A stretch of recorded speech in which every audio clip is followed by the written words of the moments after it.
Hello, everybody, and welcome to the Tom and Lloyd podcast. I'm Tom, And I'm Lloyd. and for the next hour to 2 hours, we're going to be discussing random shit that we like talking about. Enjoy the podcast. Did you hear about that lady from, I think she was in Glen Waverley or somewhere in Victoria. Mm-hmm. She won the Set for Life. No? So I believe it happened last week. So she purchased a ticket using her anniversary dates with her and her partner have. Mm-hmm. And yeah, she won the Set for Life. So that's I think it's $40,000 or $45,000 every month for 20 years. Holy fuck. Yeah, so every month for 20 years you're getting $40,000, and that it's obviously I would struggle to spend that. well, 40 grand a month. It only ends up being less than $10 million in the long run. But Really? I 40 believe so. grand, what's 40 by 12? It's only 480,000 a year? yeah, times 20. Times 20? Um, Yeah, it's like 9 million, right? yeah. So she won that, and then When you think about it like that, 9 million is a shit ton of money. yeah, when you think about it that way, when you Yeah. break it down for the monthly payment. But if you won the lottery and like, I won 9 million, and You're then going to spend 8 million on a yacht. well, exactly, and someone else wins 20 million the next week, I assume you'd probably feel a bit salty. But then when you break it down into like the monthly like chunks, 40k, 50k, 60k, as you go up, you can really see, wow, that is a lot of wealth. Like that's almost someone's wage. Well, like I mean, wage. 40 grand a month. There are people who live quite comfortably on 40 grand a year. Yeah, you can. Like that's like it's pretty. Like, what's the average Australian wage? Like about 60, right? I think it is now. I don't know. I think it's 60 grand a year per household or something like that. Possibly. I think the low income is now below. I think it's around 42 or Something 45,000. Yeah. So the average is. I know it's closer to 70. Yeah, 60, Okay, so I think it's in the 60 60s something range. Yeah, it's like 65,000 or something.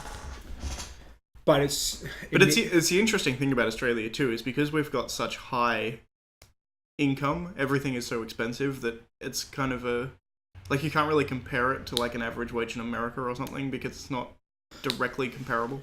what's the thing? Our standard of living has kept on increasing, but our wage has stagnated. So there's been, I don't know the percentages, but I know it's quite little to no wage growth in the last decade or 2 decades.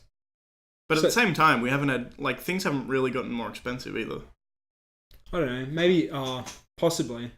Because everything in Australia is very expensive to start with, but the reason that everything's so expensive is because we get paid so much. Like, I get paid like $25 an hour for stacking shelves. Yeah, like, true. If I was doing that in America, I'd get like $8 an hour. Yeah, but then your houses don't cost.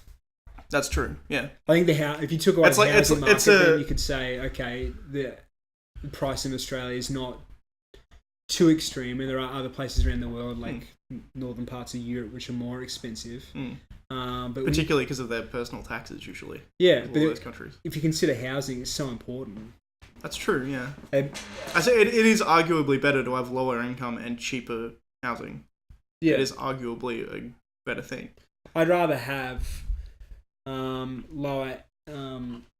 lower cost of living for just houses for either renting or if you own a home or mortgage, and having to pay higher amounts in like say food and clothing than having higher for your household, because shelter is something basic there. I mean, that is an arguable point. Yeah, like shelter and utilities are like the fundamentals which should be made easily accessible to everyone.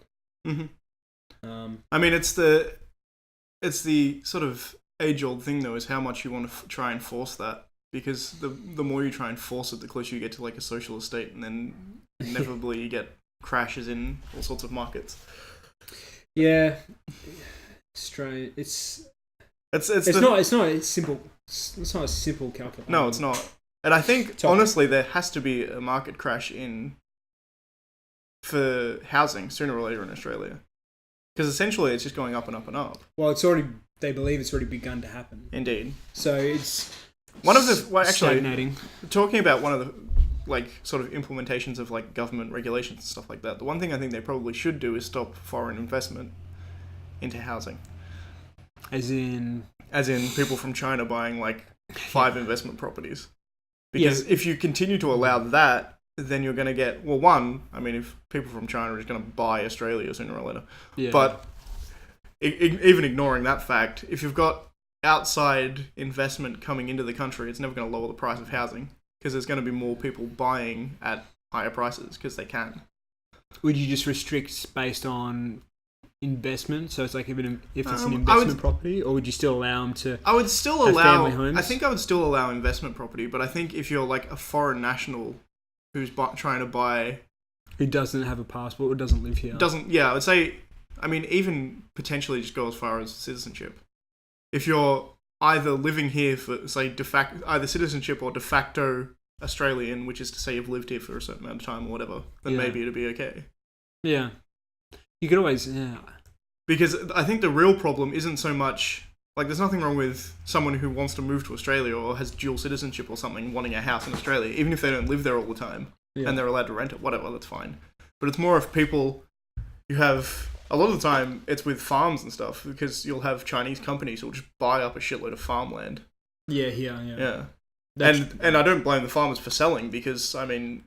Well, it's not an easy life. It's not an easy life, and the current farming market in a lot of farms in Australia is just going up shit creek. So if you're offered a couple of million for a farm, it's probably worth taking it. It's hard to compete with the overseas prices. Oh, incredibly. When they can ship in tons and tons of fresh vegetable, fresh. Mm-hmm. So quote unquote, yeah. Like fruits and vegetables and whatnot. It makes it quite hard to compete. Indeed, and particularly when we're looking at things like they're planning on banning the outsourcing of sheep to the Middle East. The live exports. And honestly, I kind of agree with that because the shit-house conditions for those sheep that are getting exported. Yeah, the only thing I've heard... And the reason that they give is essentially that they don't have adequate refrigeration where they're going, which I think is probably bullshit. I think it's just in Islamic countries they prefer to have live meat prepared. Well, that's what I've heard. I've heard that the buyers from the Islamic or those Middle Eastern countries, they're supposedly desiring live animals. Animals, yeah. Not... Because generally... Pre-processed. I think it has to do with preparing food in the halal way, I think, which is essentially the Islamic version of kosher, essentially. The food has to be prepared in certain ways for it to be halal, I think. Yeah, but you could set up a system which like as far as those issues. Yeah, as far as I'm concerned, why should we care about how Middle Eastern countries want their food prepared? They're still going to buy meat from us because they need the meat. They can't farm the amount of sheep that we can because they don't have the land or the climate for it, really. Yeah, so I wonder if someone would argue that they could go to somewhere else, because I know New Zealand has a lot of sheep, but if Australia and New Zealand were together... I doubt New Zealand would do live exports to them. Also, I don't think New Zealand can keep up with the demand. They have a lot of sheep, but they don't have the amount that Australia has, surely. Well, that's purely speculation on my part. I have literally no idea. I've never looked that up. But no, just with the smaller country, you'd have to imagine that they have less, right? Well, I went to New Zealand the start of the year, and I was on the South Island. And when I was travelling around there, I was overhearing on the radio, and I'd see at their information centres that would sort of explain that the population of sheep to people was roughly, I think they said six sheep for every one person in the South Island. But yeah, what the actual population of New Zealand? I got no idea. Of the entire New Zealand, I think the South Island was. South Island's more populated, right? No, it's less. There's only 5. I think it's only 5 million. Wait, is Auckland on the North Island?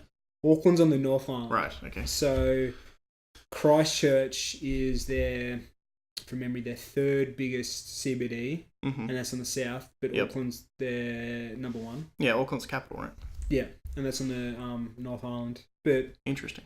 Yeah, sheep outnumber humans in the South Island, but yeah, then again, I wouldn't know if there's more sheep in Australia than New Zealand. You could probably I'm sure it's safely guess that based off the size of New Zealand versus Australia. That's essentially what I based it off. We've got a hell of a lot more land, so I assume that we'd probably have more farming capability, but we also have a higher population. What's Australia, like 24 million, 25 million, thereabouts? I thought it was at 27 now. Might be. But I do the main reason I remember that is because apparently we had, at least when I checked last, we had a lower population than Madagascar by about 100,000 people, which just seemed ludicrous to me. Madagascar is this tiny little island. It's got more people than Australia does. That is strange. Yeah. Oh, Google's saying 24.13 million. Yep. That's from 2016 census. Yeah, I think that was the number that I had. And New Zealand, what's that? I think New Zealand would be like 10 million or something, right?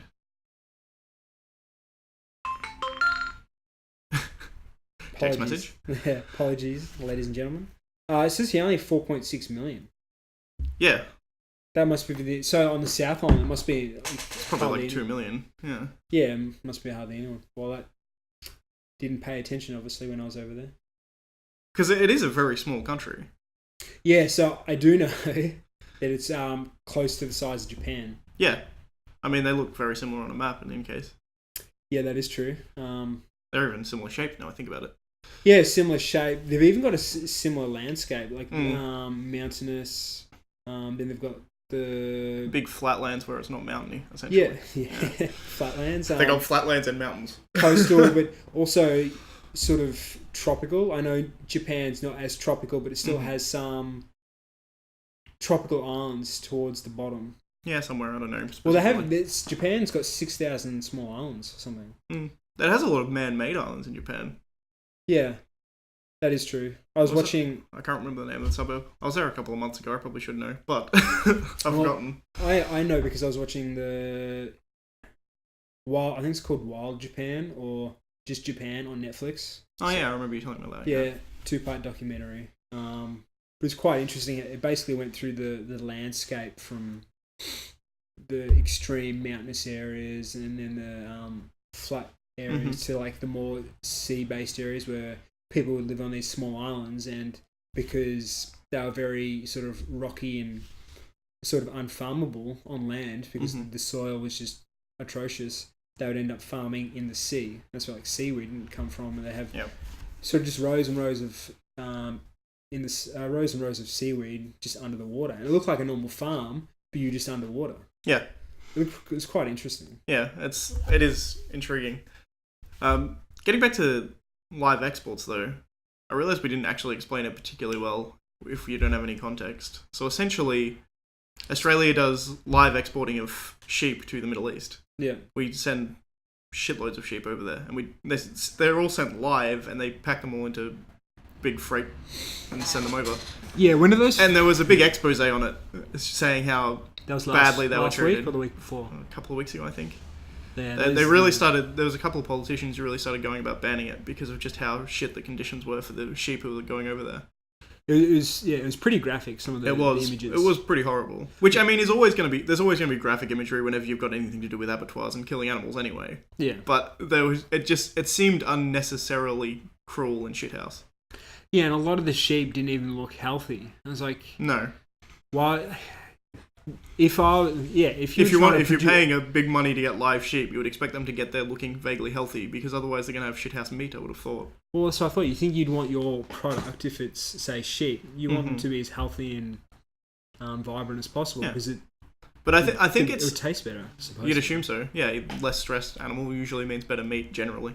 Well, that's what hunters say. When they hunt animals, they supposedly try and kill them as quickly and as humanely as possible. Indeed.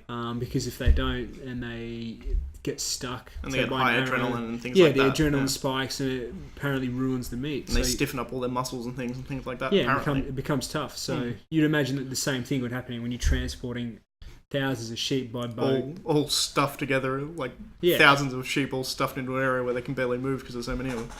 Well, that's the other thing as well. There's a different cultural thing in a lot of countries to Australia and a lot of other Western countries where they don't really give a shit about animals. At least not their well-being. Yeah.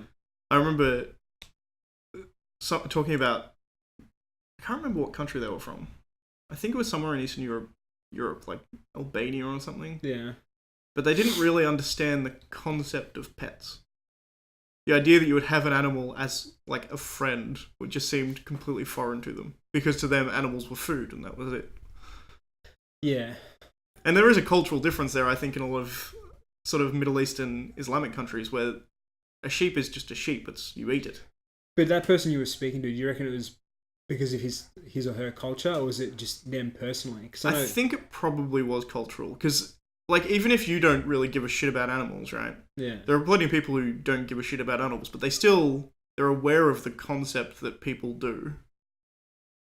Whereas she seemed oblivious. Like the idea of a pet was just foreign, which I think must be cultural. There's no other way you'd be insulated like that. Did she just assume that, or did she have the belief that like meat was meat, which is that's what it is, food? Pretty much. I mean, like the idea that an animal would be like something that you would keep around and feed was very strange to her. It is quite strange if you think about it. Like you. Well, I think originally the idea of a pet didn't really exist anyway, right? Like presumably they domesticated dogs in an attempt to use them for things like hunting and. Well, from my understanding, from what I was told at university. Yeah. Well. Don't know if it's true or right, but basically when way back when we moved from a hunter-gatherer to more of a tribal, like agricultural based society, just because we were staying in like small, like the same location, animals would naturally come to forage around. They get more used to the people being there. They get used to the people, and they just end up staying there, because if you're an animal and your whole entire life is about survival, yeah, basically. Well, if you get like the idea of like domesticating a wolf, presumably the ones that you would domesticate are the ones that would not be skittish enough and actually come up vaguely close to the fire, and then humans would give it food. Well, yeah, that's what it would happen. Like they would just, and then those ones would breed. Animals would just hang around. They'd hang around, get the easy food, and then they'd breed. And then I think after a long period, they've become domesticated to the point where they don't look anything like. Yeah, well, I mean, dogs are pretty ridiculous as far as. Oh, but then we take the speciation that you've got. Yeah, you interbreed, and that was done. To be fair, that was done specifically. That was selectively bred. We engineered their evolution, but yeah, at the same time. You look at cats, where we've kind of done the same thing, but cats don't have anywhere near the genetic variation that dogs do. Yeah, I guess that's true. You don't... Because dogs are varied quite like a Great Dane compared to a Chihuahua. I mean, those two animals are the same species. They can breed, if logistically it works. Yeah. Usually have to be a male Chihuahua, I would imagine. Yes. So my girlfriend, Erin's got a Maltese cross Shih Tzu. Mm-hmm. And the dog, he's like super affectionate and super kind, and he's always super sort of gentle around babies. Mm-hmm. But if you look at him as like an animal to put him in the wild, he's very like submissive. I couldn't imagine him surviving by himself. Well, yeah, we've bred them to the point where they depend on us essentially. Yeah, it's like it's not a species that could survive by itself in general. Yeah, so it's just... Although I think the average animal, I think a lot of them, if push came to shove, they would probably become feral enough to survive. Yeah, it's true. I mean, the other difference between cats and dogs is that cats are carnivores, whereas dogs are omnivores. That actually may have something to do with it too, because carnivores are notoriously a lot harder to domesticate. Okay. I mean, aside from cats, is there anything that we've domesticated that's carnivorous? I can't think of anything. Well, how many things have we domesticated, really? Cats, I mean, that's a fair point. Cats, dogs, some, like, animals, say cows. Cows, pretty horses, much domesticated. Sheep. Herd animals, probably a lot easier. And then, like, rodents and things as well, like guinea pigs and stuff are essentially domesticated. Yeah, but... Although, whether they're domesticated or just they're tame is probably... They're tame and not dangerous enough to be a problem. It's arguable one way or the other. Yeah, so at what point do you classify something as domesticated? As opposed to tame? Yeah, it's... When they continue to come back and they don't leave, or... I mean, maybe, but you could do that with a tame animal. Like, there's a lot of people, like, was it Siegfried and Roy, who tamed tigers? One of them was killed by a tiger, so they obviously weren't tamed that well. It didn't turn out too well for them, did it? But at the same time, like, an animal that size, I think... you can tame one. Yeah. Yeah. Even to the point where you would say it's your pet. But I don't think you couldn't call a tiger a domestic animal. I think maybe it has to be separated enough from its wild counterpart, maybe? Yeah. I don't know. I think it's a very muddy distinction. Because I think there was a guy in Russia. I believe it was Russia. This goes for Only when I'm Russia. just talking out my ass, but Yep. But he did a thing over trying to domesticate foxes, I believe. And I think he managed it over about 4 generations until they ran out of funding, essentially. But they actually changed the physical characteristics of the foxes. By the 4th generation, just by selective breeding, essentially, just breeding the foxes that were... I think they were white snow foxes were the ones they did. Yep. But just by breeding the ones that were less aggressive and more docile, and just selectively breeding like that, they managed to get to the point where after 4 generations, the foxes would wag their tails and their ears had gone from like pricked upwards to actually folded down, flopped over like a dog's. Yeah. Which is incredibly interesting. I think they actually lost funding, which is why they did it, and they actually sold a lot of the foxes as pets to keep funding up or something similar.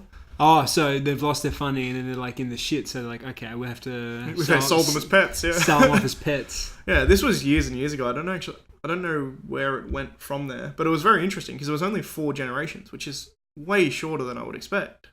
To get physiological, actual phenotype changes in an animal after such a short time seems incredible to me. Yeah, 4 generations isn't many.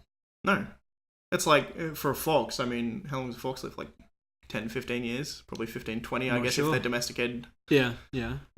Okay. So you got like 80 years, essentially. Not even, because they breed when they're like a year old. So generations you can get through fairly quickly.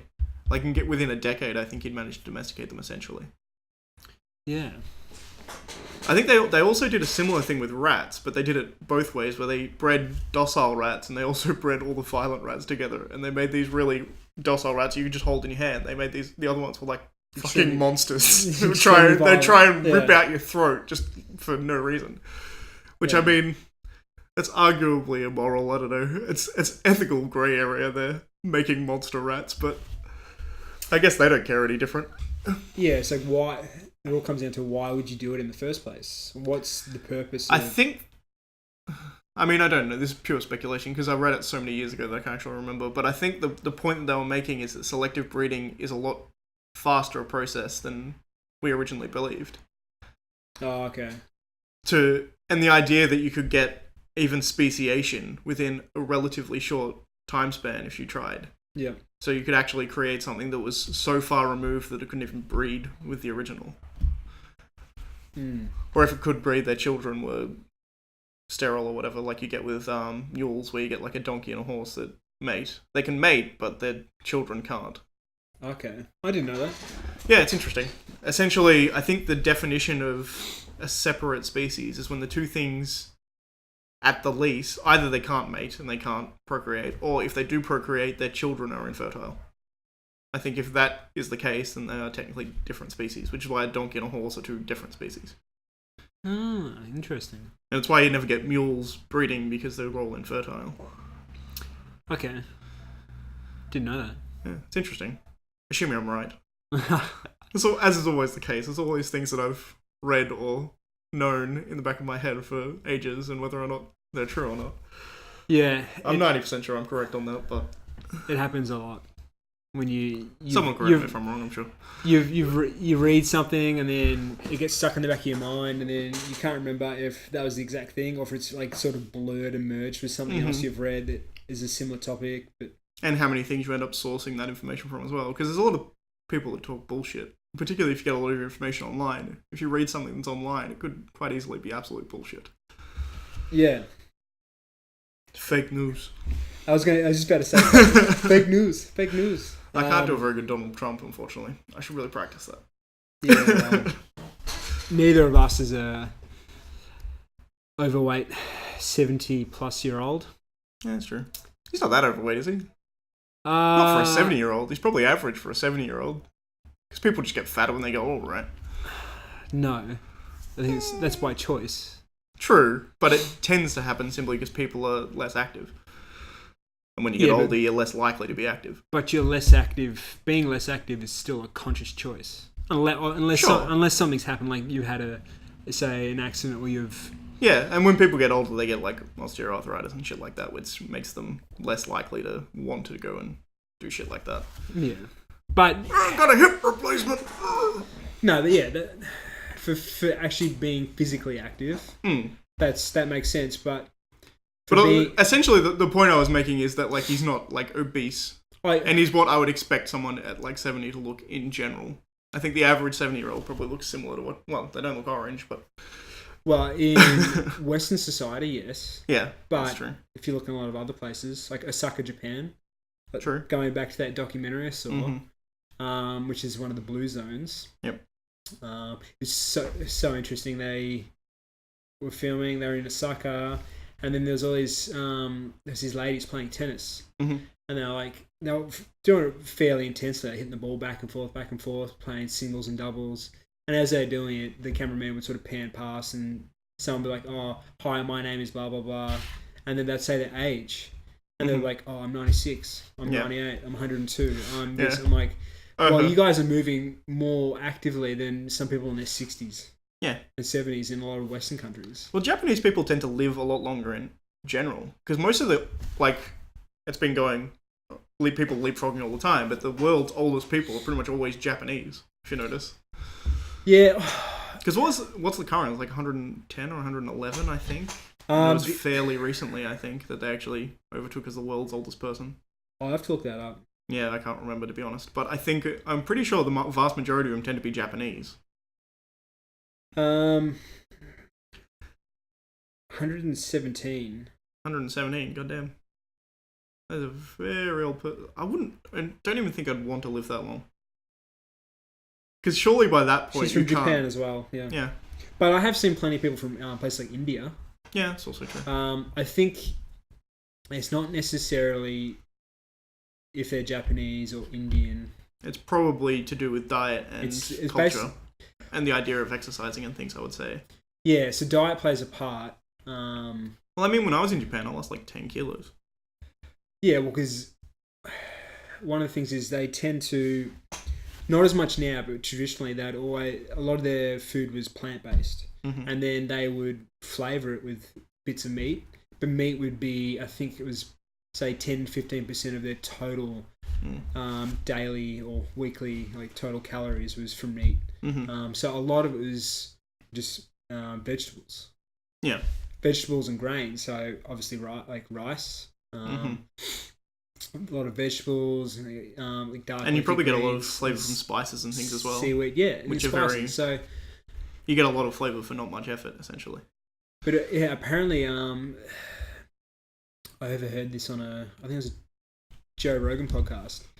I think he was discussing the China study. I'm unfamiliar. I believe it was the China study. Anyway, basically, from what he was saying from memory was the Japanese saw a change in sort of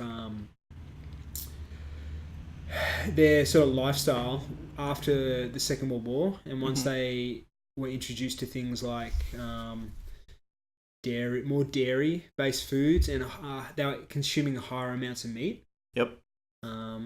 And it had seen a change from their traditional eating patterns to more of that way, and then more and more people were becoming overweight. Yeah, I can believe it. Actually, apparently, I can't remember which African country this is. I think it might be Uganda, but don't quote me on that because I could be entirely wrong. Yeah. But there was an African country in which the introduction of... Apparently, this is off... My source on this is literally one news story. Yeah. But apparently, they're having an obesity crisis in this African country because of the introduction of supermarkets. Yeah. And because they've got... this is purely essentially my speculation on it, but my assumption is because they're from a culture where you've generally had scarcity in food, when you have food, you eat to the point that you can afford, essentially. Yeah. So now that you've got more affordable food, people can afford more food, and they still just buy as much as they can afford. So everyone's getting fat. Yeah, And it's a good problem to have, really. Obesity in an African country is probably the best problem they could have compared to being emaciated with having no food. I think obesity is probably better than poverty, I would say. Yeah, although it's arguable. You could say that. It might be easier to manage people being overweight than those who are generally starving to death. Yeah, basically, because it's probably just something. If that is true, what you're saying, then I assume it basically because if they've been in a state of like almost constant starvation for such a long period, they're not going to understand like rationing portions. Well, they'd eat what you could. Up to that point, yeah, exactly. Up to that point, culturally in Africa, there's no reason not to eat everything that you can. Yeah, so So when you've got a supermarket where you can afford to buy like a shit ton of food for the same price that you were paying for hardly anything, yeah, the culture probably wouldn't change. So you'd still probably eat as much as you could afford. But since you can afford a shitload more food. Yeah. But you end up... It's just the idea of having fat African people is just very odd. It is odd.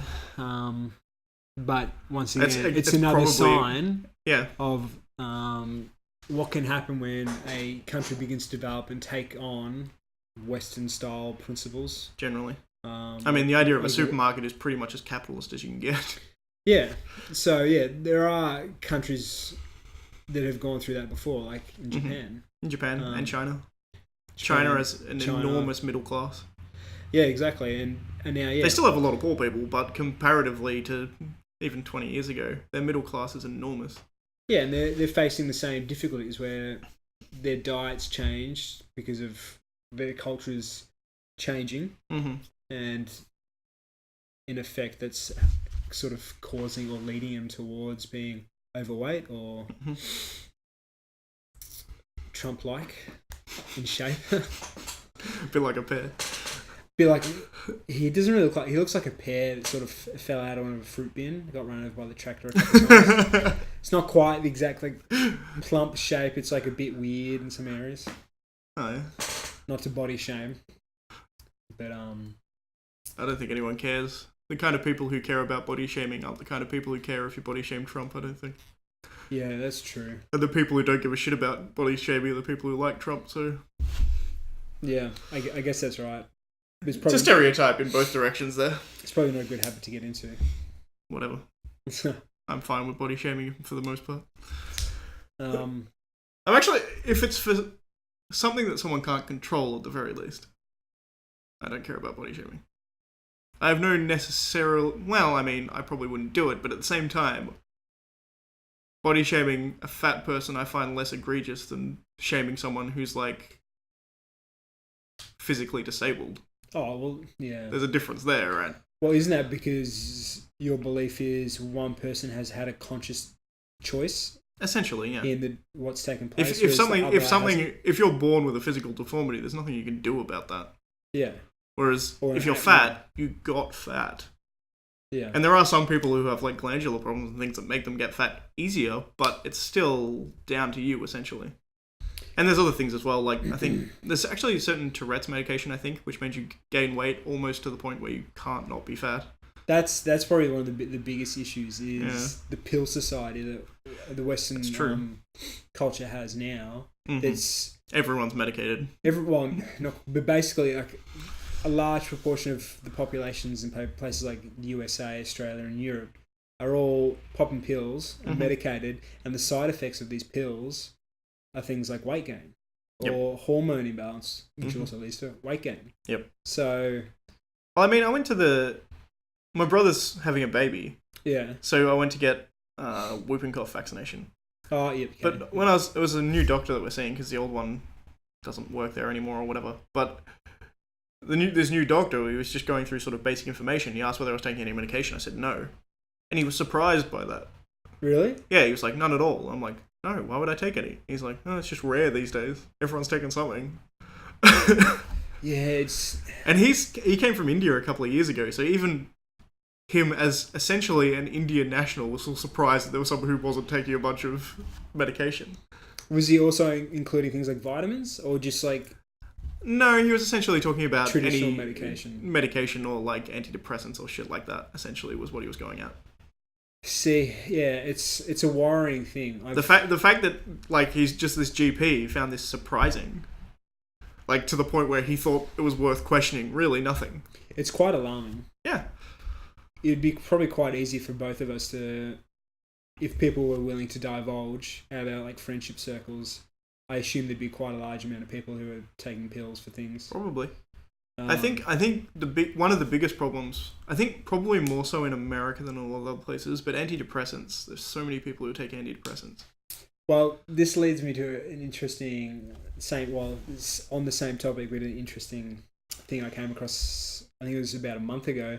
I watched. It was also on Netflix. Mm-hmm. I think the documentary is called "Take My Pills" or "Take My Pill," and it was about the performance enhancing sort of illicit drug market within universities and high schools in the US. Like people taking Adderall and shit like that. Basically kids taking Adderall or Ritalin. Yep. To performance enhance, to get better scores. Yeah. On their, I think they're called SATs over there. Mm-hmm.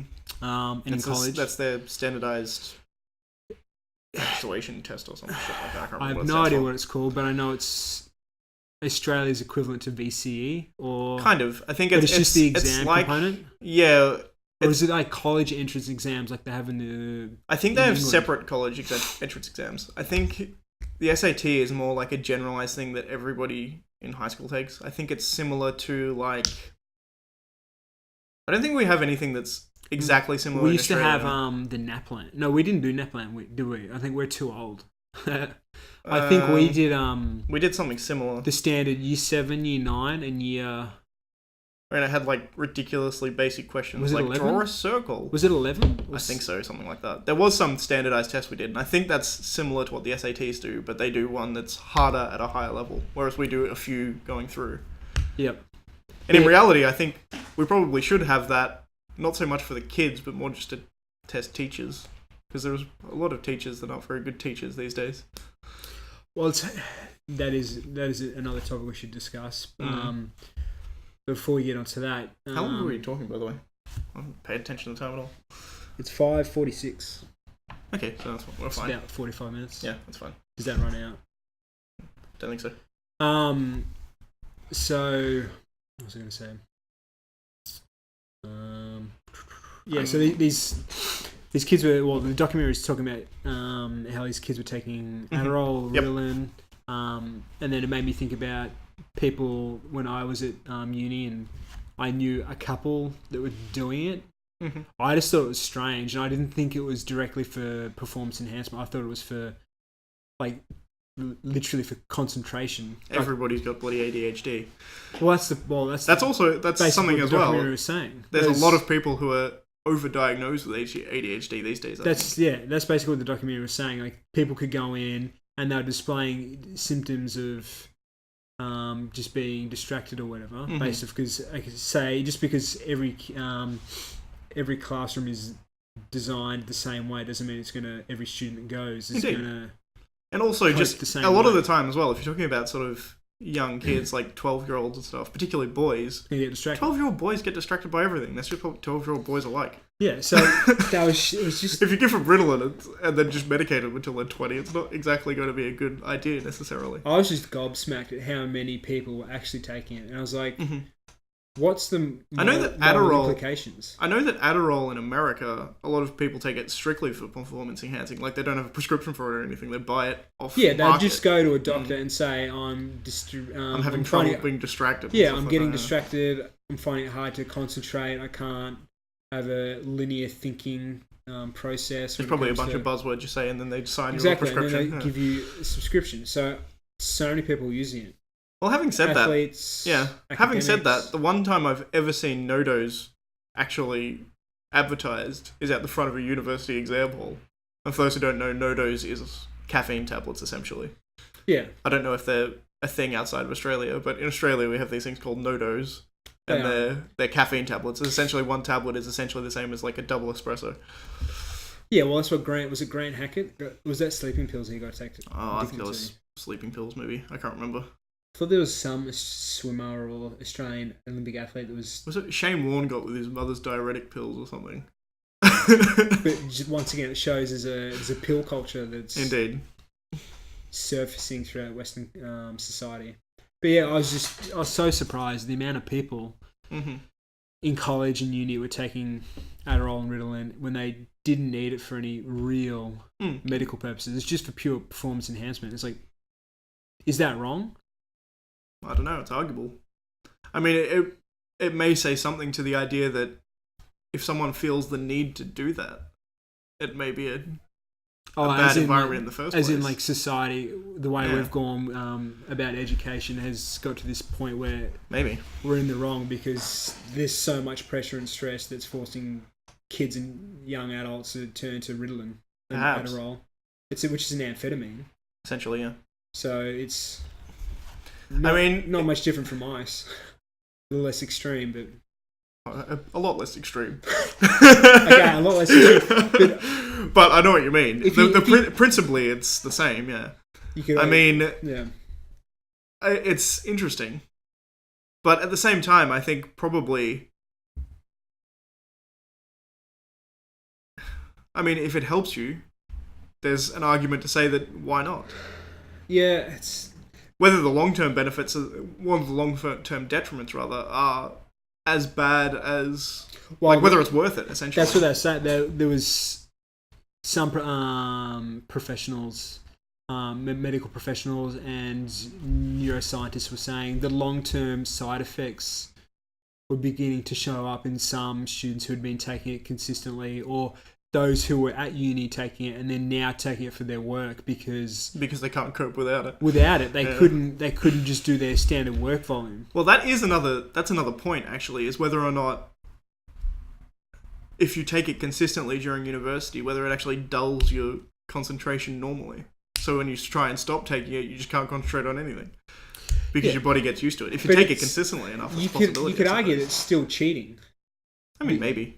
Well, I would say so, because if, say, you're in a classroom, you're all doing an entrance test to a university, say it's it is performance enhancing, it's a prestigious university that everyone wants to get into, so it's supposed to be a level playing field, as in the test theoretically, theoretically, the test has been provided. But at the same time... I know if you got more... It's arguable. Resources, like you say, your family's got more monetary wealth, you can provide...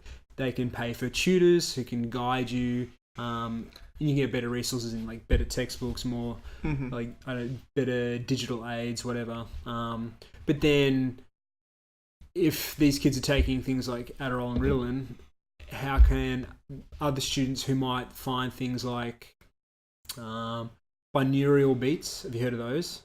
Nope. It's basically it's a bit of a...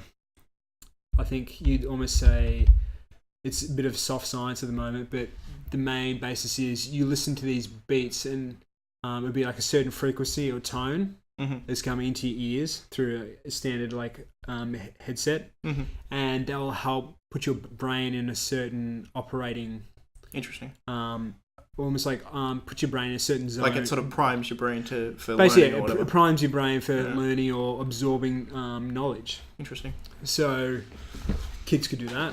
Or then, I don't know, some kids might find it easier to do the test in small chunks. Yeah. See, I'm more sympathetic to the idea that that's not cheating, simply because what you're doing there is making it easier to study, essentially. Yeah. To me, cheating, if you're cheating, clear cheating in a test is if you take in the answers or something like that, or take in something you're not supposed to have in the exam. Whereas what you're doing is you're performance enhancing yourself so that you can study better, which is what you should be doing. Like, everyone should be studying. And there's no reason that someone taking Adderall technically should be able to study better than someone who's not. The main reason is because you get distracted or whatever. If you have someone that's dedicated enough, they could study just as hard as someone who's on Ritalin or Adderall. It allowed them the ability to concentrate for long, extended periods of time beyond that of what the average person could do. Average capability. Indeed. But you could argue, you could train and build up your brain. When you meditate, you start small, 2-3 minutes. And also, you could start work up to a couple of hours. You could start studying sooner. Yeah, I guess once you open. But I also have odd views on this as well. Like, as far as I'm concerned, there should be 2 Olympics: one for people without steroids and one with people who do take steroids, because that would be more entertaining for me to watch. I mean, imagine if the high jump was like 7 meters. That would be amazing. Which of these people were just roided out of their fucking brains. Yeah, but they throw a discus 700 meters. You could almost argue that the current Olympics many people have argued this, that the current elite level, like professional level athletics, sports, it's all drug based anyway.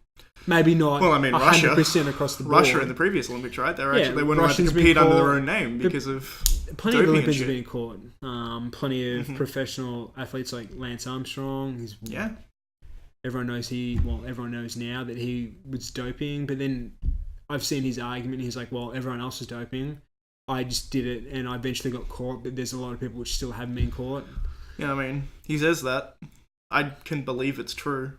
Well, there is a the amount of pressure you have in a job like that to compete at a level, and even if there's the perception that everyone's doing it, it's probably going to make more people do it. Because even if he has no proof that other people were doping, if the perception is that everyone's doping, I should do it too. Otherwise, I'm at a disadvantage. I want to watch the Icarus. I think it's a short movie. Icarus. Is it about Lance Armstrong? I don't think it's directly about Lance Armstrong, but I think it's doping in. I think it's the Tour de France or in the cycling world. Yep. And it's like an investigative journalist who's gone into that world, and he sought out a professional coach who said he could help, because the journalist before he entered was like an amateur triathlete or cyclist or something. Yeah. So he's wanted to investigate, and I think he approached some well-known coach who I think was from Russia. Was working with the Russians. I believe. I could be wrong. Gee, fucking Russians. Yeah, I could be wrong.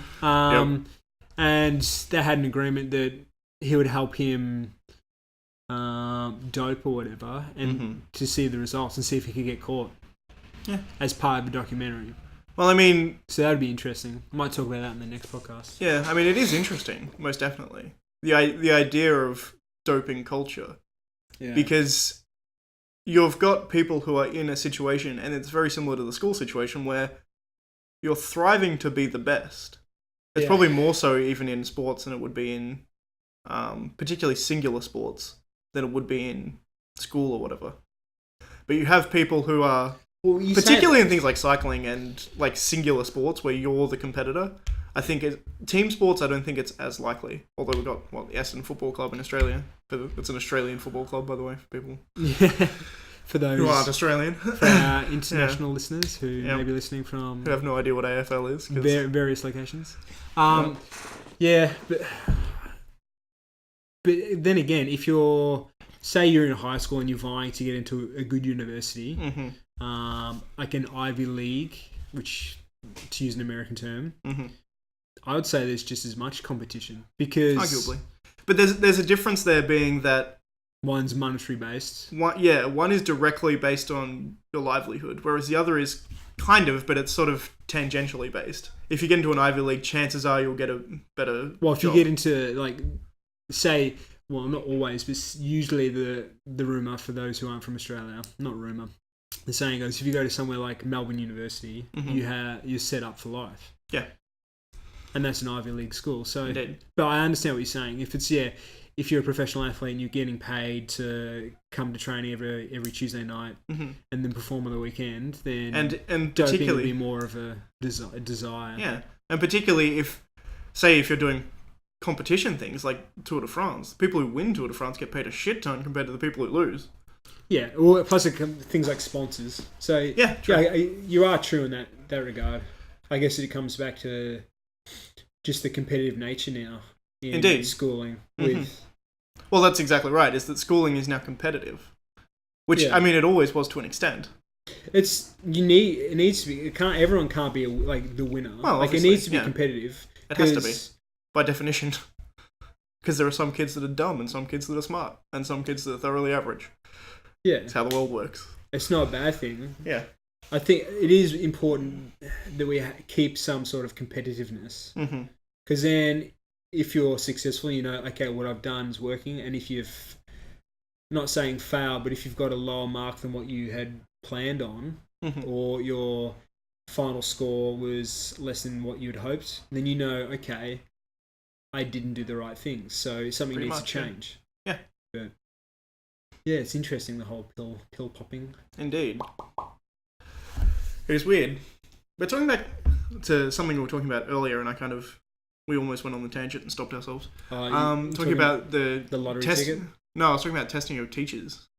Okay, I was going to talk about... You just talk about that. Then I'll talk about the lottery ticket. I didn't finish that sentence. All right, then. I'll finish it now. Go for it. So basically, this lady... Oh, yeah, you said what happened, and then we didn't discuss it at all. But it wasn't... No, it wasn't... That's not exactly what happened either. So she won Set for Life. So $40,000 every month for 20 years. Yep.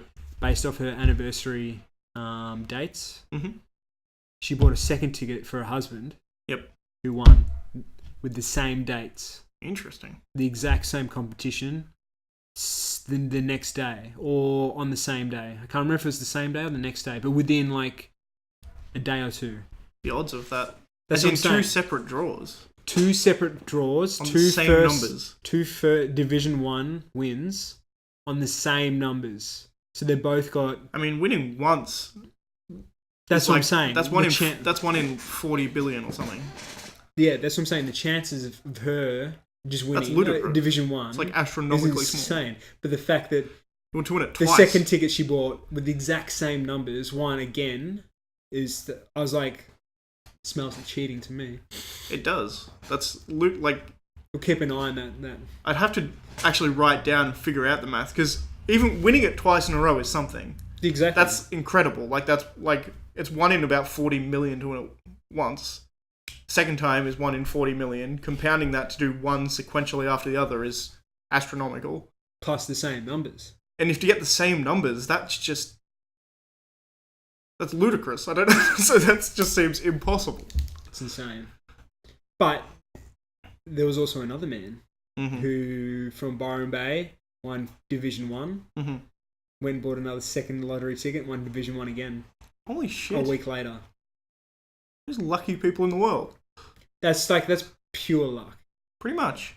And I don't even believe in luck in like the cosmic sense, but as a descriptor of that happening, it's lucky. As in, like, you make your own luck. Yeah, well, I don't believe that luck is a thing, if you know what I mean. Like, you can't... Yeah, I think I'm the same. I believe if you want if something happens, you can describe it as lucky, but someone can't be lucky, if you know what I mean. I think you have, like, in a sense, you make your own luck would be the right term for me. Because, say, like, oh, that person was so lucky for winning lottery. Well, yeah, they were, but they still chose to enter. So they're still doing something to move themselves. I mean, they didn't have to do a lot. The point more that I'm making is that until he actually wins the lottery, he's not lucky.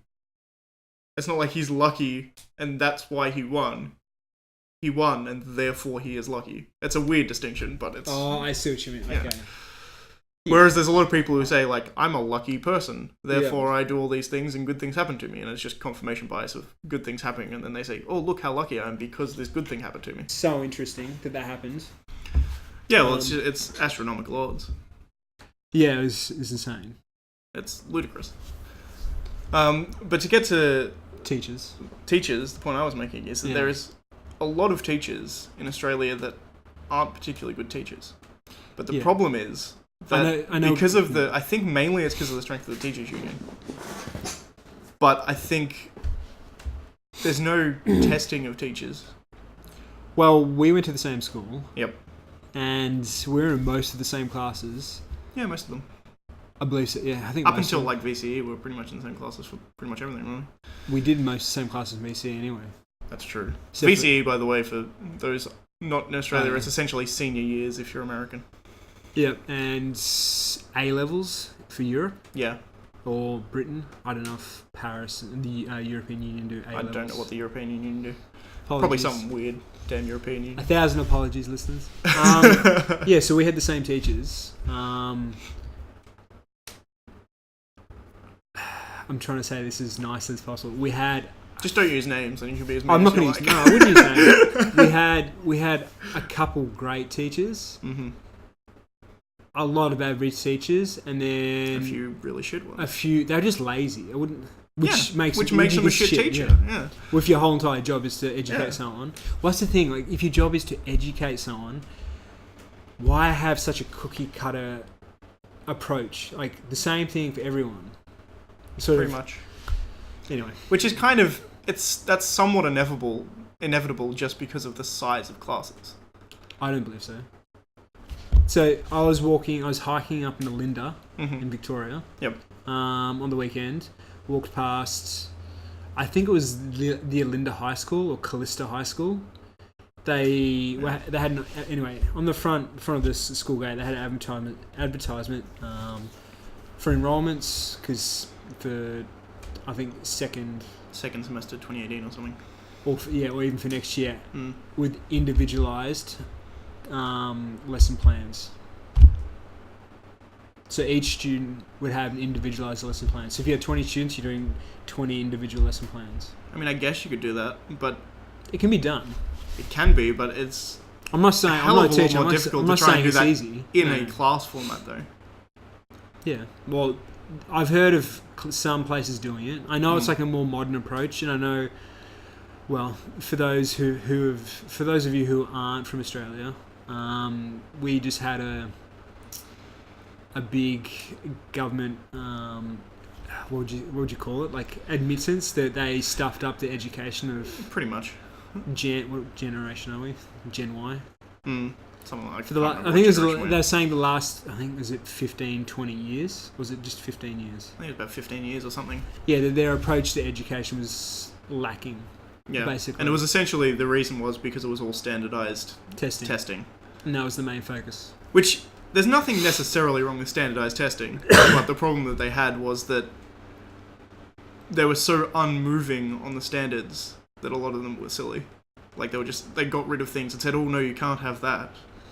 I can understand like you testing for like data collection. Yeah, which is essentially like, okay, where is the like. Okay, and it made it to you can compare schools and things like that a lot easier if you have things like that. But when the whole entire this is not, I wouldn't say this is a teacher's fault, but when the focus becomes the testing and you're studying for the test, like that's your like you're not studying to learn or studying how to learn or studying how to think and how to critique other people's opinions, which. We were never really taught that. I think it's something you've picked up. It's something I've picked up. I picked it up at uni, I think. I just picked it up because I'm argumentative. Yeah, well, I know you've picked up that one. I picked up because I studied, one of my majors was history. So you got to look at other people's opinion. You just can't take it for the truth. But in high school, you basically, the teacher that's at the front, you're expected that everything they say is the gospel. And you I just never have believe to, that. But no, I was I'm an asshole. But no, I was lucky enough. My grandfather, he told me. I think it was either. I can't remember if it was like the last year of high school or just before I went to uni. He said, "Never be afraid to question the teacher or the lecturer." He's like, "They're human too, so they will also be wrong. They'll never be 100% correct. So never be afraid to question that." And I think that's always stuck in the back of my mind, and I think it's something important and something that needs to be taught and learned. It's true of pretty much any authority figure too. You don't take things at face value, particularly in this day and age when the internet is a thing. You can look shit up, and you can see multiple sources and get a second opinion in 10 seconds. But this is what's leading me to that. So we can do that now. The access we have to knowledge is insane now. But because of the way we've been brought up, I'm not saying it's 100% the education system's fault, but the way a lot of us have been brought up, whatever we read online, we just take at face value, and that's 100% true. Which is becoming a big problem, especially in places like I know America's facing that problem with like what Trump and the media tweeting. Like they just take whatever the Fox News or NBC or whatever is coming out on Twitter from the White House. That's 100% true. Like pretty much. That's not necessarily accurate. I mean, Trump is entirely correct when he says that the media is biased against him, If you look at the stories that CNN and NBC write, they start talking about shit that no one cares about. And the fact that Trump said it means it's wrong. You could almost argue that every news provider is biased in a sense. To a degree, yeah. It's just the majority of those now have become so biased that... Well, the problem is that the problem is exactly they're and there's also a difference. I think more people probably give like MSNBC. They probably give them more leeway because they at least acknowledge that they're left wing. They say, yeah, we're a left wing outlet, so we're going to be slightly biased towards left wing. And Fox says we're a right wing outlet. We're going to be biased to the right wing. Yeah. Whereas CNN says we're unbiased and we're the most trusted name in news, and that's why people hate CNN so much, because they claim to be completely unbiased arbiters of the truth, which obviously isn't true. They're like just as left wing as MSNBC, but they pretend that they're unbiased. Yeah. And I think that's what gets people's goats a lot more. If you're upfront with what your bias is, people can take that into account when they're listening to what you're saying. Yeah, but this is one of the things which is facing our generation and the generations coming up now in schools. You can't take anything on face value. No, you have to look at least 4 or 5 sources on something. Yeah, and whether it's a primary source, a lot of people secondary source, and a lot of people don't have the time to do that. Yeah, but it's a skill that needs to be learned. I think it's important to learn. Indeed. Yeah. But like talking about like the mainstream media, the most recent thing I think with Trump was when they were saying all these people saying how he was calling immigrants animals. Which he wasn't. I saw something. I don't know what that was about. Well, I can tell you what that was about. He was talking about MS-13, like the brutal gang in Los Angeles, and he said these people are animals. And that's not a very good... That's not like... That's too shallow. But all these news outlets are saying, oh, he was calling immigrants animals. It's like, no, he was calling illegal immigrants who are part of a violent gang who rape and murder and behead people... Yeah. And bloody shave eyeballs and live people. Rip out the heart of someone when they were alive.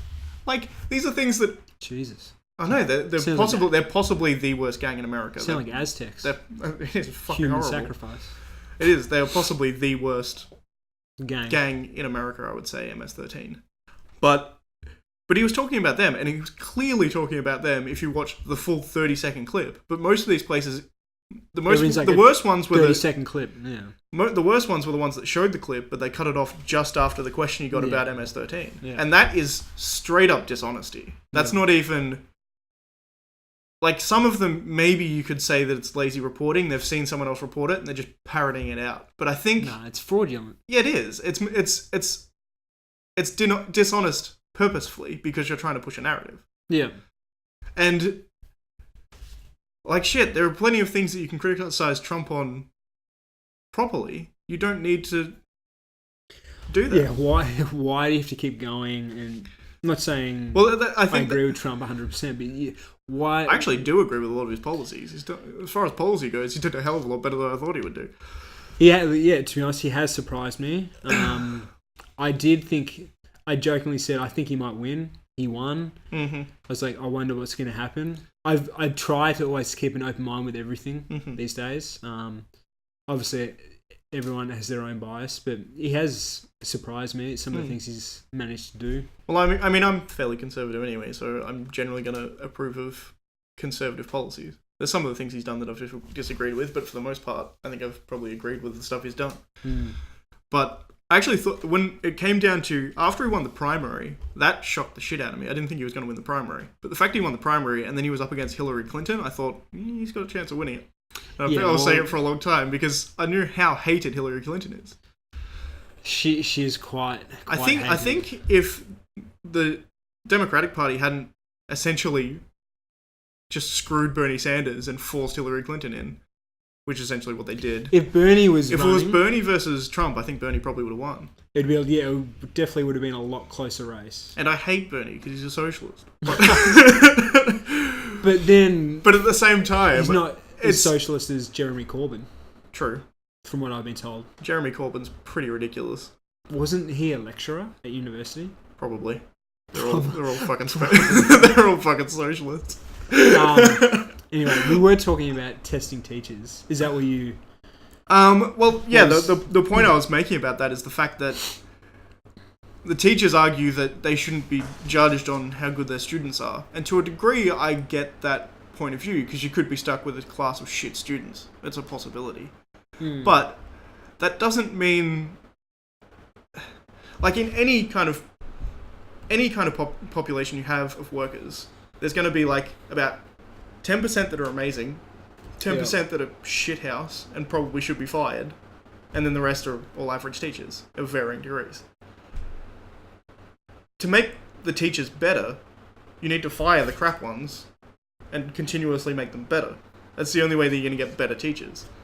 It is, but then one argument is we have a lack of teachers in Australia. We do.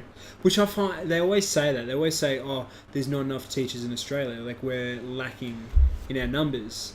But then I know plenty of friends who have just completed uni or completing uni, and they've done a teaching degree, like a dip ed, or they're completing their masters, and they're talking about how hard it is just to get some sort of placement experience, or even get a standard entry-level job after placement. Indeed. So that confuses me. I don't know what's happening there, and if it's like fake news. It might be. I mean, you've also got to take into account how strong the teachers' union is. It's an insanely strong union. I mean, for anyone outside of Australia, it's also some people in Australia don't even know this either, but Australia has incredibly strong unionisation. Yeah, it does. One of our major political parties, the Labor Party, is essentially, they all come from unions. So the unions have a lot of political power that way. Yeah. And the unions are incredibly strong. Yeah. Like the job I do, I get at least 2 pay rises a year. Yep. Just because the union has enough power to demand it, essentially. Mm-hmm. And like, it goes well above inflation, which is one of the reasons why things tend to get more expensive in Australia. Yeah. Because they keep pushing up essentially what I do is pack shelves. Yeah. That's what my part-time job is. Yeah. And doing that, I get paid $25 an hour. It's a pretty sweet gig. For the Apart amount from of having to work at night, which might yeah, be well, I crappy, mean, but... working at night's a bit annoying, and I'm actually, speaking of teachers, I'm actually thinking of going into teaching. Yeah, you were saying that. Yeah, doing VCE teaching for physics, perhaps. Yeah, Physics you and mentioned mathematics. that a few months ago? Yeah, probably a month or so ago, I think. I decided I might want to do that. But the point I'm making is, if I was doing my job, if I did my job in America, I would be making $8, maybe $9 an hour. Yeah. Like, you can't compare those two kind of economies because they just don't correlate. I mean, what it means is that if you're an American and you want to go to a holiday in Australia, you need to be exponentially more wealthy than you think you do. And if you're an Australian wanting to holiday in America, you can actually do it fairly easily.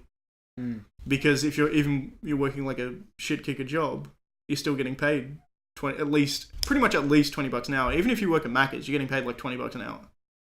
I think it's like Macca's is like $18.90 an hour or something. If you're under 21, I think it's like $20 an hour if you're 21 or over. Yeah, I think something like that. That's what I believe from what I've been told from people who. I don't know if that's Macca's. It might be Red Rooster or one of the other. I don't actually know if Red Rooster is a thing outside Australia. I'm not sure it is. Basically, like KFC. For those who are similar to KFC, yeah. It's not similar. It's the same thing, but it's not as. It's more roast. Yeah, roast they have chicken. more roast chicken rather than fried chicken. Yeah, but it's probably still fried. Yeah, probably. So, how do you think teachers should be tested? I think they should do standardized testing every year, where they just do a basic kind of test. But it only makes up say the standardized testing equals 20% of your overall. Well, even if it doesn't have anything to do with the kids' performance, if you talking about for the teachers. Yeah, well, that's what I'm saying for the teachers. Even if it's not directly giving, like, it's not like, oh, if all your kids fail, you're fired. But if it's at least, it gives an idea of how the teachers are going. Yeah. Because you can look at it from year to year. Because if you have 5 years of standardized testing and every single year your kids fail it, then they're probably not a very good teacher. Whereas if you've got 5 years and they all pass with flying colours, probably a good teacher. If you've got 5 years and 3 years they go really good, 1 year they all go shit, then the next year they go really well, probably means that this year here, not that they were a bad teacher, they were probably shit kids. But there's the chances that if you look at it over an extended period of time, that you have really dumb kids in your class the whole way through for 5 years, it's probably not very likely. Yeah. It probably means you're not very good at teaching, or the way you're teaching isn't very effective. Yeah, but then the problem with that is how much leeway do the teachers have to design the classes? That's also true, and it also may lead to the teachers just teaching the kids how to take those kinds of tests. Because if you come in as a teacher, you're being paid to do a job, so you have your class set. You got, I think, what's the average number? 25 students? Something like that. Or 20 students of the same age. And yeah, your main job is just to prepare them for what's up and coming for the next year, or for the tests of that year, or generally assignments. Yeah. So it is hard if the other thing you could do is just bring back teaching inspectors. Yeah, because that's probably an even better way of doing it. It's hard because what you're saying, some students could be just horrible at tests. Yeah, it's possible. Some people, they might be more kinesthetic. And but that's my point, is the chances that you have, because the vast majority of people aren't bad at tests. It's generally it's a small minority. It's usually about between 10 and 20% of kids that are just really shit at taking tests. Yeah. But the chances that you get 5 straight years of kids that are shithouse at testing, and they all fail, or not even fail, but just go particularly poorly, then chances are it's the teacher that's the common denominator in that problem. Yeah, but then those kids, they're just in the 5 years, and they've scored poorly for those 5 years. You can't reset the clock and take them back and do it again. That's true. Those kids are still fucked. It's a fair point. That's the problem. But the other problem you're going to have there is that you still need to test the teacher somehow. Exactly. If you don't test them, then you're still going to have that problem. They're still all going to have a year where they were taught really crappily. Yeah, you need to have some sort of test which allows you to, almost like an agile method where you test them and then you reassess at the end of that, say, quarter or year. So then for the following quarter or for the following year, you can change the structure. Yeah, that's also a fairly good way of doing it. Because the problem with, if you test, because we had our tests were every second year. So it's year 7, year 9, and year 11 from memory. For the standardised ones, yeah. For the standardised ones. I can't actually remember. Which the government used. It's like, 10 years ago now? Yes. Getting old. Graduated 10 years ago? 9 years ago? 9. 9 years ago? Yeah. Not 10. Not a decade. Oy. It's very scary. Anyway, so 7 and 9, so then I think 11 is the final. By the time you've got to set the third one, so say you can have one good year, one bad year, and then one bad year again. Okay, the teacher's shit. You've already that's already been. That's true. 6 years. But if you're doing standardized testing for a specific teacher, though, generally the way you would be doing it is those 5 years would be 5 separate sets of students, right? So at the worst, the students are going to have one bad year with that one bad teacher, assuming it's a bad teacher. But if you So if you, for instance, let's say like a teacher is teaching like year 7 biology or something. Yeah. If they have, do we even do year 7 biology? I can't remember. Irrelevant. If you're doing like year 7 science, I think we didn't have generalized. We had generalized subjects up until like year 10 or something, I think. For those who are listening, we went to a faith-based school, Christian. It wasn't that Christian-y, really.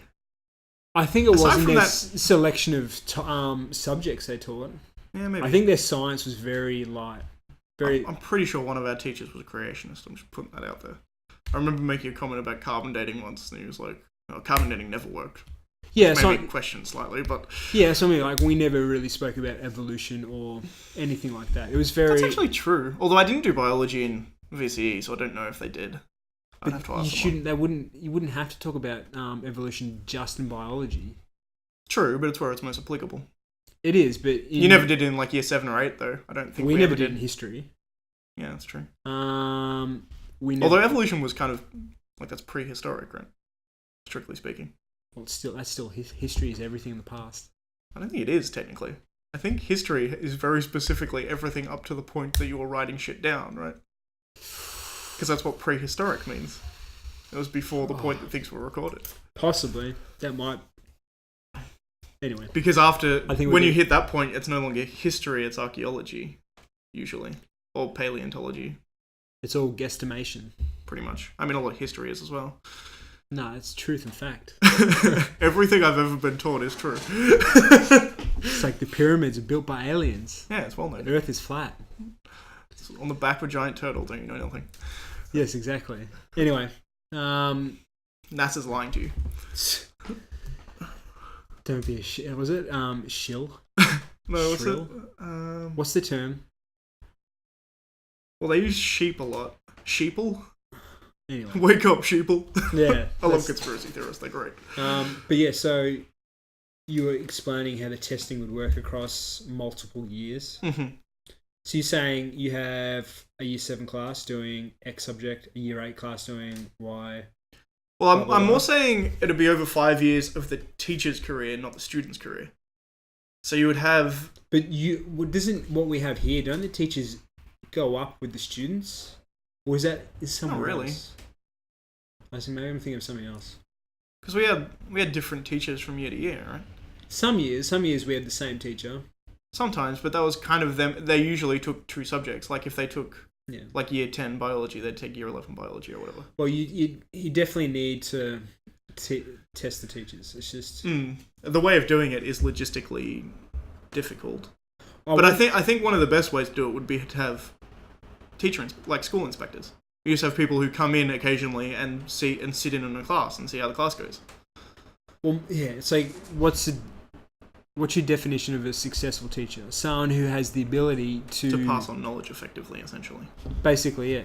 So the hard thing with that is every student learns differently. True.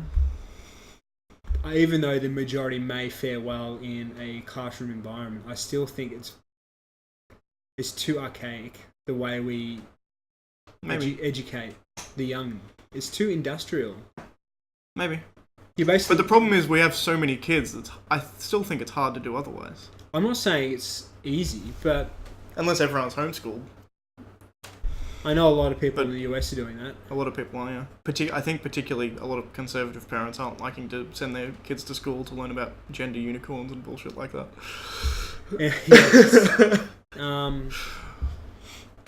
Yeah, but it's not impossible to have a more fluid-based, less structured teaching. No, it's not impossible.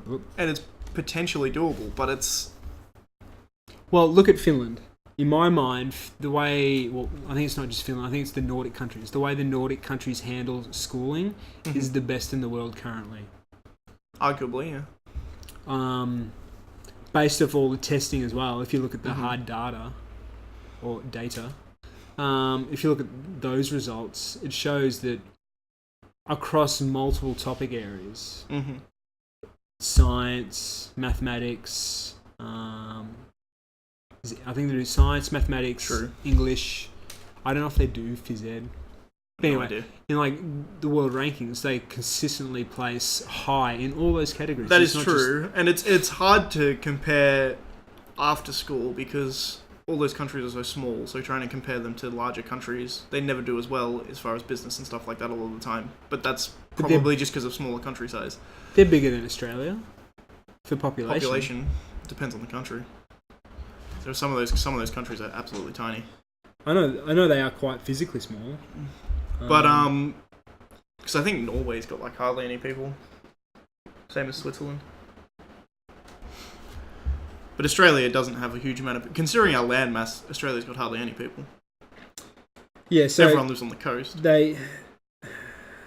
Population of Norway, 5.2. Sweden is just under 10. Finland's 6. They're all, like, a quarter to a half of what ours is. But then if the school... Okay, so the population's smaller, but if the classes are roughly the same size... Sure. Even though we have more people, we're going to have more teachers. Yeah. I'm not saying necessarily that you can't do it the same way Finland does it. My point is that Finnish students... I'm just taking Finland as an example, because it's true of a lot of Nordic countries. They tend to test better than, say, Australian students or American students. But at the same time... But why do you think that is? Is that because of the way... Well, that's what I'm saying. I'm not up? entirely sure. It could just be that they're more studious. Because the interesting part is... their culture in general. In general, yeah. Because you also have to take into account, which is something that I learned fairly recently, that if you take like transplanted Finnish people, so if you have a Finnish person in America, they also do better than most of the average American students. At what age do you transplant them? It depends. If you take them in early enough, they're pretty much the same as Americans. If you take them in when they're like about 10 or after, and do them through schooling, they're top 5 percentile or top 10 percentile or something. Yeah, so that's what I'm saying. And as far as actual successfulness in business and things afterwards, if they come over as adults, they come over... So if they haven't done if they do all their schooling in Finland, they do better in America. But if they do the majority of their schooling in America, they still do better in general. Yeah. Which probably speaks to the fact that it may not be the education system so much as the culture of studiousness and conscientiousness and things like that. Yeah, but that culture I believe has been intertwined in the schooling. So maybe. Education is... I don't think it's restricted to the classroom and to the teacher. It's also flows over into the family household, and that is also true. You're doing other things. I know I'd have to look into it in more depth to see exactly what they do differently. But from what I can remember and recall, they basically have, I think, shorter time spent at school, like day to day. I think they're spending physically less time there. I know they're outdoors more. On average, they're outside more than... There's been a few documentaries done on it. I've seen parts of lots of documentaries. I definitely have to sit down and watch a full one. It's definitely interesting. My point is, it may not actually be that their schooling is particularly better. It may be other factors. I'm more than open to the fact it is their schooling. I think it's their schooling.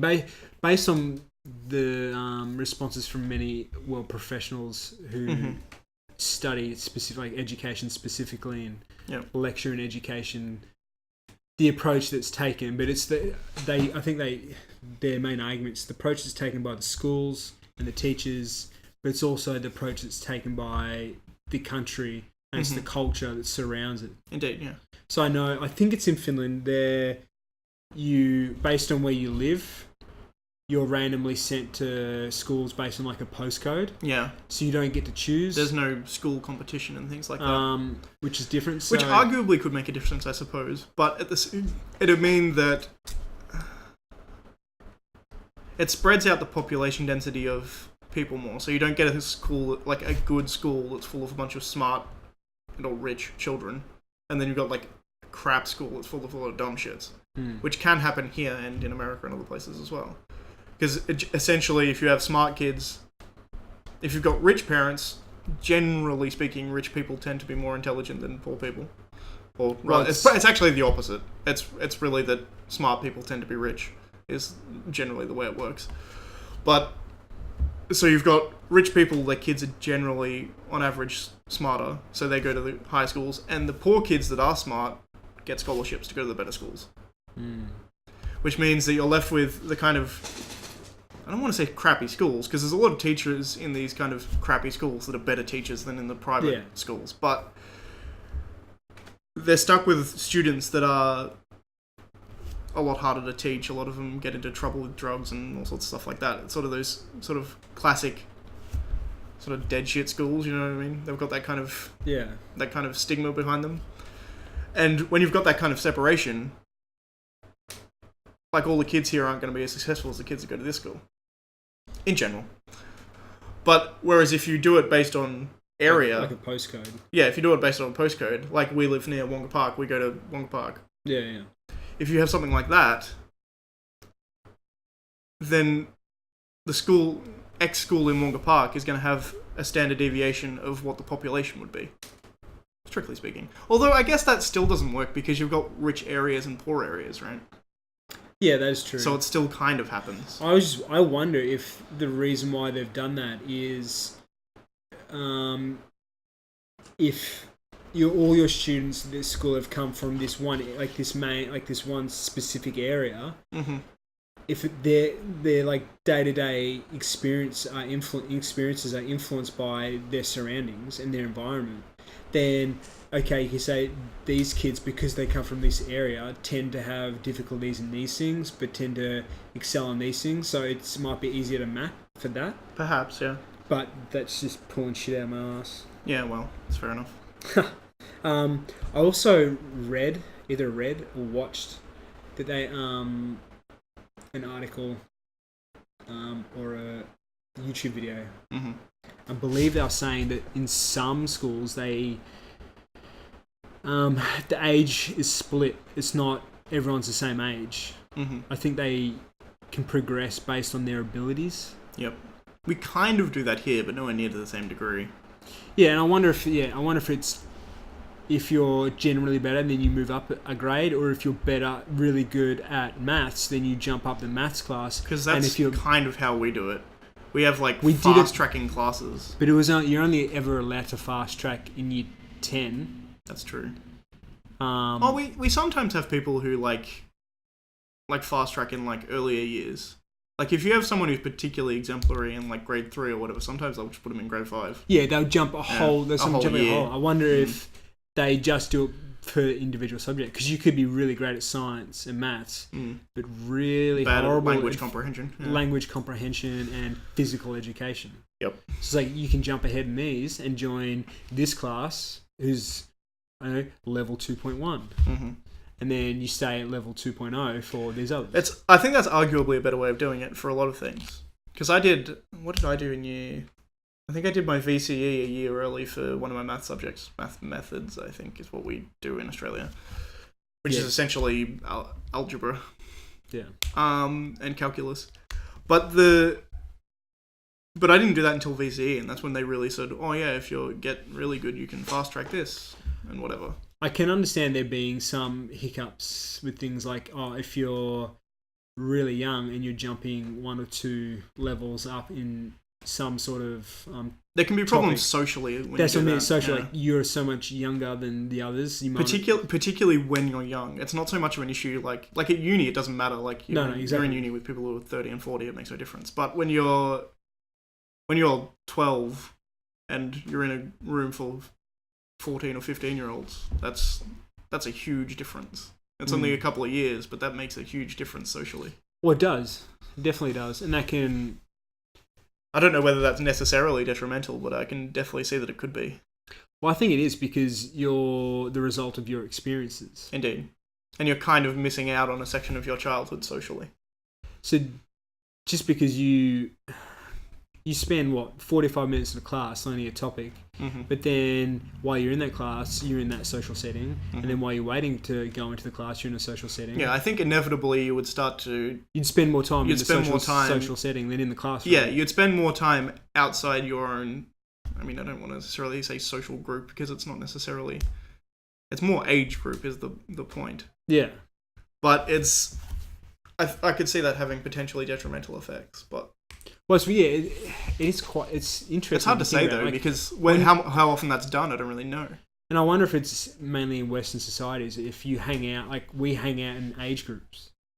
Yeah, generally. And it's very rare. Up until you hit adulthood, and then it doesn't really matter. And then it doesn't matter as much, but you still tend to just hang out in age groups. After adulthood, you tend to hang out in class groups more than age groups. You tend to hang out with the people who make about the same amount of money as you, and you tend to hang out with the people who do the same kind of jobs that you do and things like that. Generally. I think you sometimes don't, but a lot of the time, someone who's... It's nowhere near as much as the UK. The UK is far more classist than we are here in Australia, for instance. But there's still a distinct difference in kind of social class, if you know what I mean. He just looked at his watch and was surprised. What is the time? 20 to 7. Oh shit! Should probably wrap this up. Yeah. Whoops. All right. How about we leave it there and then? Yeah, so that's probably a good idea. We did have to touch on that topic of teachers again at some point. It's interesting. I was also going to talk about Nazis and their escape to South America, which I read about not that long ago. Wait, they escaped to South America like at the end of the war? Yeah. Interesting. And like high-ranking officials. There was a lot of scientists that were taken by all sorts of governments. But I know that much. The top, and they believe Hitler probably also made it down there as well. Really? Yeah. Can he shoot himself? Isn't that confirmed? Confirmed, quote unquote. Confirmed, quote unquote. Basically, the skull and the body they had that was discovered at the end of the war that the Russians claimed was Hitler's body. Yep. It was forensically tested. I think it was in 2009, 2010. Yep. And the skull fragment they tested turned out to be that of a 35-year-old woman. Intriguing. So it's not Hitler. That is very intriguing. But anyway, yeah, we can talk about that next time. There's a lot of proof coming out from South America that Hitler's alive and well in Montana. He could potentially have gone there. There's already concrete proof that thousands of like high-ranking Nazi officials from the SS movement. They went all over the place. There was a lot of SS that were never caught. But if you look in these certain parts of Argentina, there's these small villages. Well, not small. They're these villages and townships. Nazi land. They're entirely German. They only speak German. They don't speak... That's interesting. Spanish. Spanish in Argentina, probably. Yeah. They don't speak... I think, is Argentinian a language? I don't think it is. It's probably a dialect of Spanish. Yeah. There must be maybe Portuguese they speak there? Possibly. Irrelevant. Anyway, they... not for those who are from there. But they don't speak English. They probably do. Anyway, so yeah, these towns are entirely German, and they look like German towns from Bavaria. They're the exact same architectural design. You go there, everyone's like Guten Morgen. They're all German.